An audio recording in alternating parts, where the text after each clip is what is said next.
তাহলে আমার অংশ কই? সেই বৈকুণ্ঠে থাকে লক্ষ্মীর দেওয়া ঠাকুরের প্রসাদ আনলে শিবকে দিলে, আর আমাকে দিলে না, একটুও নেই? নারদ তখন বললেন, না মা, একটুও নেই। পার্বতী গেলেন চরম রেগে। এই মহাপ্রসাদ আমি আচণ্ডালে খাওয়াবো, পশু পক্ষীও খাবে, কোনো ভেদ বিচার থাকবে না। কিন্তু কোথায় প্রচার করব? দেবী পার্বতী ধ্যান করতে লাগলেন।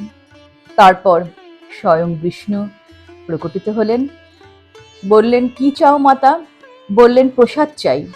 আপনার প্রসাদ শুধু আমার জন্য নয়, এই জগৎ জীবের জন্য। বিষ্ণু বললেন, তথাস্তু।